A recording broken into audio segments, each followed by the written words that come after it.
कि इस जंग में कहीं डुज डुज कहीं ठा ठा होता है, लेकिन अब तो ये डुज डुज ठा ठा से आगे की बात निकल गई।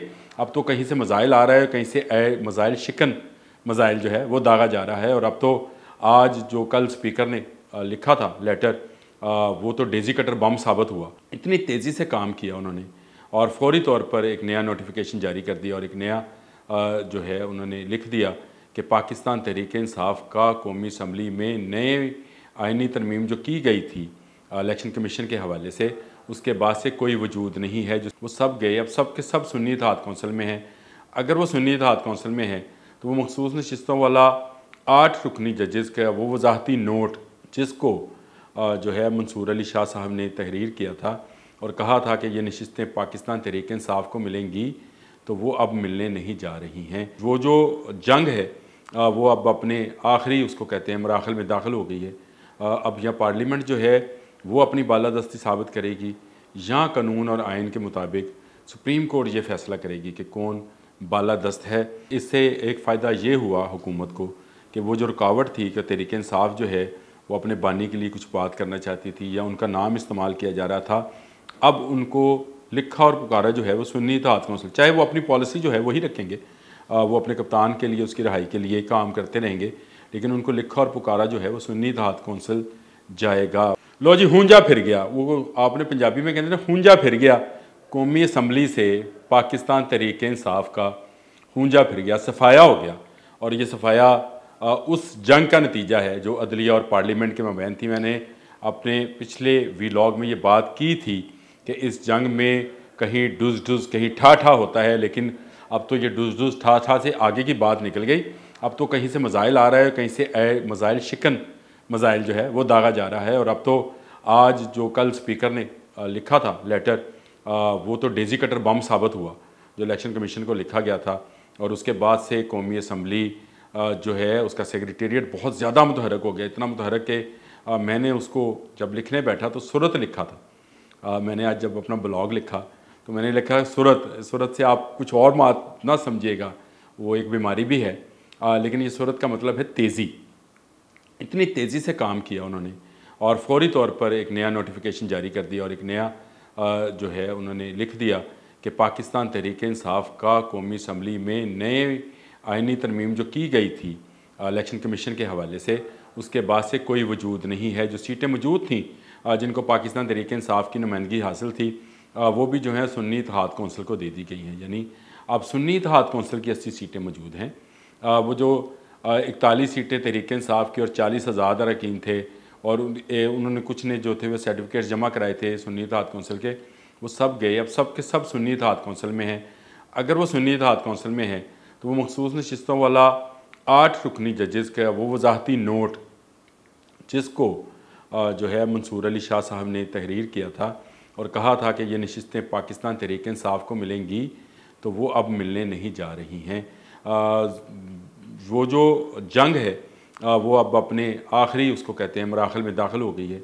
अब यह पार्लियामेंट जो है वो अपनी बालादस्ती साबित करेगी, या कानून और आइन के मुताबिक सुप्रीम कोर्ट ये फैसला करेगी कि कौन बालादस्त है।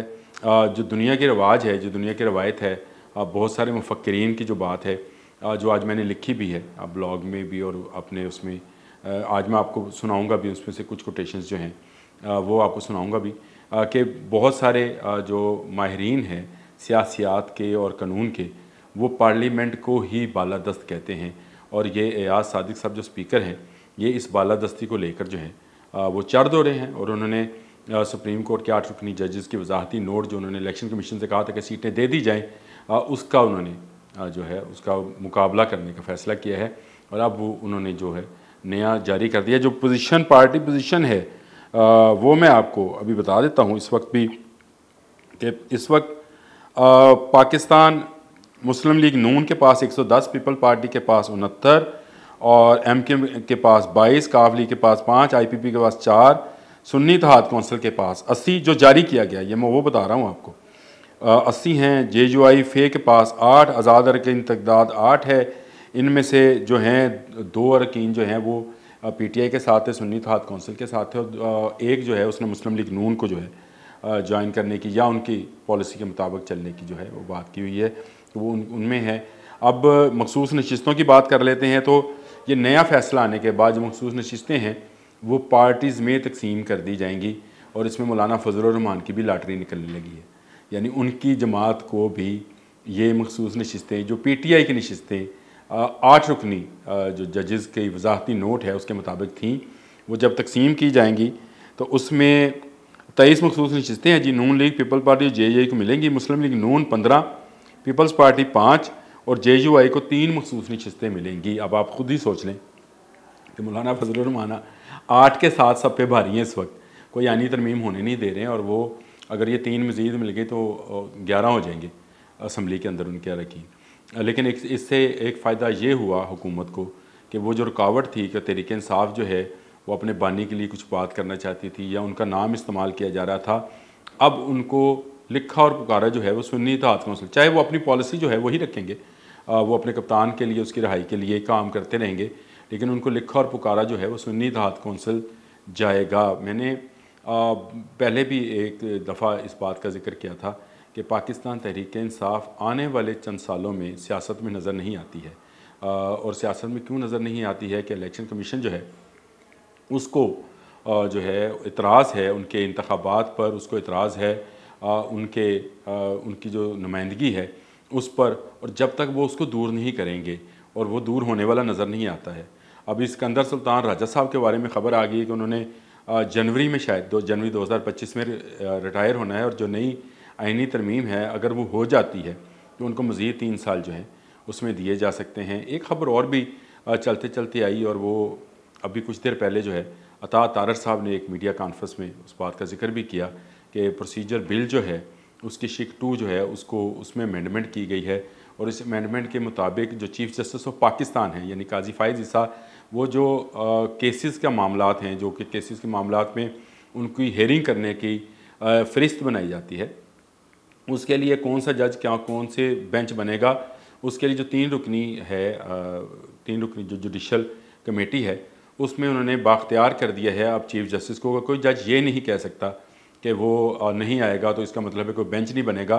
तो चीफ़ जस्टिस के पास ये इख्तियार है कि वो सीनियर तरीन जज को साथ लें और एक जज अपनी मर्ज़ी का मुंतखब करें, 3 रुकनी कमेटी बने और वो जो केसेस हैं उस पर लगा दिया जाए। इसमें यह भी कर दिया गया कि किसी फ़रिश्त को डिस्टर्ब नहीं किया जाएगा। अगर मेरा केस जो है मैंने पहले फ़ाइल किया है तो प्रोसीजर ये कहता है कि मेरा केस पहले समाअत के लिए पेश किया जाए।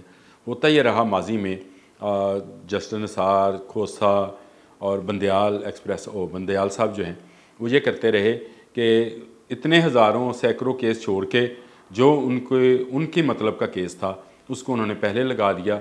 ये अब नहीं होने वाला, ये रुक गया मामला। तो मेरा ख़्याल है कि ये जंग जो है अभी रहेगी। अभी वो 8 जजेस जो हैं वो इस पर क्या रिएक्ट करते हैं। पाकिस्तान तहरीक इंसाफ जो जलसा करना चाहती है वो जलसे की भी अब सुन ले कि हाई कोर्ट जो लाहौर हाई कोर्ट है उसने ये फ़ैसला दिया कि DC उस पर फैसला करेगा। तो मेरा ख़्याल है कि जलसे का इजाज़त तो नहीं मिलेगी लेकिन ज़ोर ज़बरदस्ती से जलसा होगा। आज इमरान खान ने डियाला जेल में भी ये बात कर दी। उन्होंने कहा अगर जलसा नहीं करने दोगे तो हम एहतजाज करेंगे, यानी एहतजाजी सियासत करेंगे। मेरा ख़्याल है इसमें दमखम नहीं है इतनी बात में, क्योंकि क्रैकडाउन शुरू है और पुलिस अब तक जो है 100 के करीब अफराद को गिरफ़्तार, जो हमारी इतलात है, जो मेरी इतलात हैं उसके मुताबिक गिरफ़्तार कर चुकी है। 40 के करीब जो है जिनको उन्होंने मफरूर डिक्लेयर किया है, जिनमें बहुत सारे नामवर नाम भी जो हैं वो शामिल हैं और उनको उन्होंने कहा है कि ये फसाद फैलाना चाहते हैं। कंटेनर लगना शुरू हो गए हैं रावी के ब्रिज के ऊपर और शदारा की तरफ। अभी एक दोस्त आया था तो उसने कहा कंटेनर लगना शुरू हो गए। आज केनाल पे और ठोकर पे भी जो है ज़रूरत से ज़्यादा रश है। कल का दिन बड़ा अहम है। कल आप ज़रा घर से जब निकलें तो सोच समझ के निकलिएगा, क्योंकि कल अगर कंटेनर्स लग गए तो आप किसी न किसी जगह ट्रैफिक में फंस भी सकते हैं। तो अपना रूट को आप मद्देनज़र रखें और साथ साथ ये इंजॉय करें, TV पर बैठें। ये जितनी भी सियासत है ये इसी तरह से चलती रहेगी, ख़बर पे ख़बर आती रहेगी। और आज की जो ताज़ा तरीन 2, 3, 4 ख़बरें थी वो मैंने आप तक पहुँचा दी। बोलता कालम के साथ आमिर रज़ा खान। अल्लाह।